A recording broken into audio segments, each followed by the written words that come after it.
Hi everyone, today we are gonna dye our papers with the help of tea.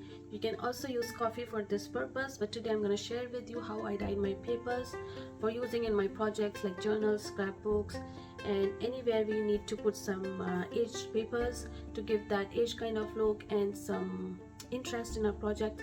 So I use tea, and so I'll share with you how I dye my papers.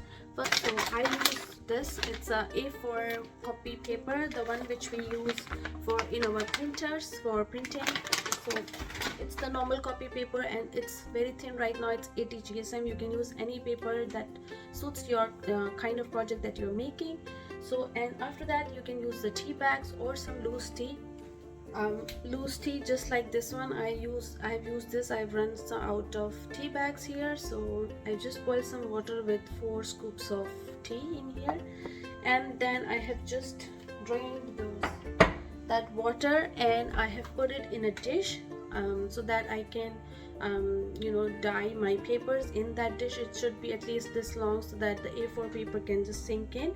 And after that I have put my oven on preheat at around 150 to 200 degrees Celsius for at least 10 to 15 minutes. Now let me show you my first batch here. So this is already being done.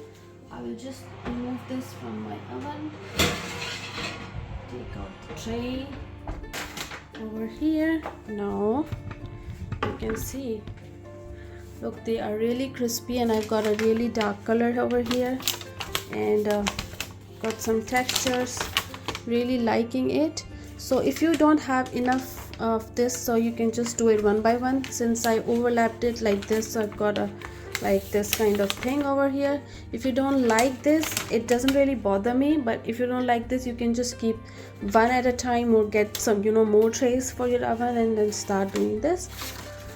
Now let me put in my next batch here. I have already soaked my papers in the tea. When you're taking this out from the tea water, just if it gets toned, that's okay. Just it really adds to the texture that we want for the aged papers. Now again, I'm just going to put it back inside my oven.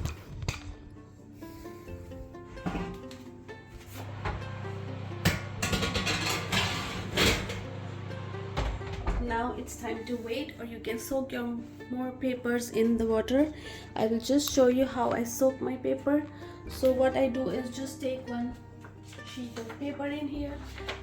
The water should be really lukewarm. It shouldn't be like steaming hot or boiling water, or it shouldn't be cold as well, because the tea it needs some warmth in the water to soak the to get its thing on the paper, to work its magic on the paper, I would say. So I just soak 2 at once right here, and when my water just gets cooled down, I just add some boiling water inside this with tea absorbed in it already. So either on the gas or on the kettle, however you feel more convenient. So this is the first batch. The more darker you want, you can increase the temperature of your oven, or you can soak it in tea for a longer period of time. Or if you want the color to be a little bit lighter, so you can decrease the temperature, or you can just put it in the water and just straight away take it out and then let it sit in the oven.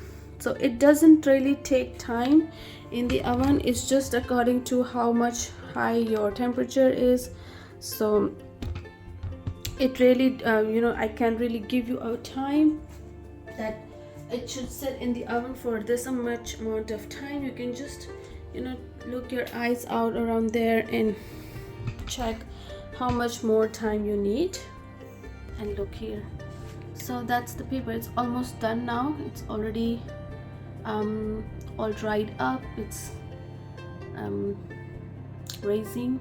So let's take it out. So once you have done it at least 1 or 2 times, you will know how much time will it take and how quickly you have to do it, or how much weight waiting you have to do. It's just about the thing. When you do it, then you know it, right? Now let me show you the other one. See, this is a more uniform thing, right? And since I overlap this one here, I've got this kind of texture, and it's broken from here. I don't know how, but I think it's really adding to the look. So you can just do anything, any paper that you like. It may be like a graph paper or line paper, the one which children use in their math book, or for making graphs or anything like that. Let me try it once at a time. And then you can also do some doilies, some small snippets, whatever you like to put in your projects. You can just try it out. So again, I'm putting it in the oven again, and there we go.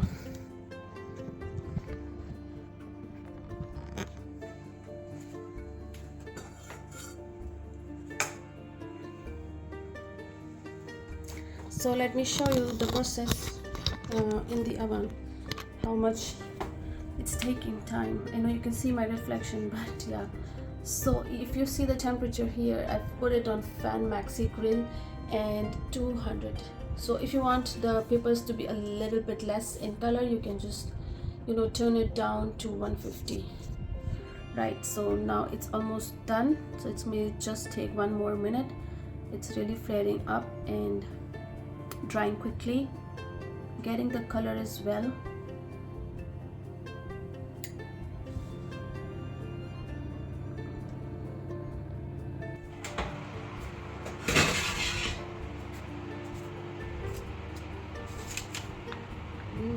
See, okay. So this one over here, it's a little bit less in color. We have more splotches on top of this, and so I didn't get this part in the border, I guess, so that's why it's white, but that's okay. I will just ink it down with my distress ink, and it's ready. Let's do the last one now for the video, and then I will just do as much as I want for my projects. And yeah, so it really speeds up the process if you have lots of trays. But so the last sheet is also done. So this is the front and that's the back. So if you like this ruffle kind of look, I just like it like this only, so you can use it straight away like that. But if you don't like this, you want it to be flatter, so if you want it to be flatter, so you can just iron this, okay? Just normal iron, just like you do with your clothes. Just keep it on an iron stand, and then just iron it flat. Okay, that's it. So yeah, that's it.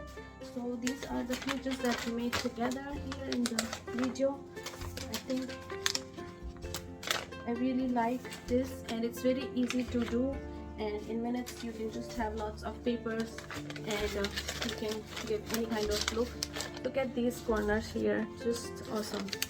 You can do the same thing with the coffee as well, but yeah, I like to do it with tea as I'm a tea person. So yeah, I hope you guys find this informative and you would try these papers, and if you do, please tag me and comment down if you have any issues or any problems while doing this. But it's fairly simple process. Thank you so much everyone for watching. I am Priyanka from Memory Keepers. Happy crafting. Bye.